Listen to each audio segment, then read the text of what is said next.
de la région Occitanie et comment est-ce que vous voyez le futur de cette région en termes d'innovation? L'Occitanie, d'abord, c'est une très belle région, attractive de par sa géographie. Donc elle a tous les atouts, de très belles métropoles, des villes moyennes, la mer, la montagne. Donc d'un point de vue déjà d'attractivité physique, on est attractif. Et puis on a ici un écosystème de l'innovation très fort et très cohérent, très complémentaire, avec de l'incubation à l'accélération, en passant par les réseaux d'entreprises, les French Tech labellisés, on a le réseau des développeurs, le partenariat avec les institutionnels et les consulaires. Tout ce système est très cohérent et animé par la région Occitanie qui met des ressources et des moyens élevés pour pouvoir ne laisser aucun trou dans la raquette pour l'accompagnement des entreprises, des porteurs de projets. Mais on est aussi attentif à l'exogène, ça veut dire aux investissements exogènes, les personnes morales qui souhaitent venir s'implanter en Occitanie.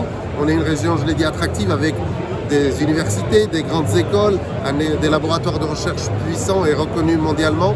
Et on a tout un écosystème favorable à l'implantation d'entreprises. Donc on a notre agence de développement économique ad hoc qui a toutes les cartes pour pouvoir accompagner une entreprise, soit endogène qui veut se développer, soit exogène qui veut venir s'installer en Occitanie. Voilà. Et on est lié évidemment à toutes les autres régions et aussi à l'international puisqu'on a une force de frappe pour être présent dans toutes les grandes manifestations internationales. Qu'est-ce que ça signifie Vivatech pour la région, pour les entreprises, mais aussi pour le domaine? Alors, Vivatech, c'est un peu le CES européen. C'est on va dire, the place to be pour tout ce qui est innovant et tout ce qui est technologie et technologie du futur. Mais il y a une dimension verte, il y a une dimension transformation du modèle économique en prenant en compte la quête de sens que tout le monde recherche, jeunes et moins jeunes, notamment avec ce qu'on vient de connaître avec cette crise majeure du Covid, mais aussi dans le contexte géopolitique aujourd'hui de la guerre qui est à nos portes. Il y a une vraie volonté de transformer l'économie pour la mettre au service du bien-être, au service de l'homme, avec un grand H, bien sûr, des femmes et des hommes.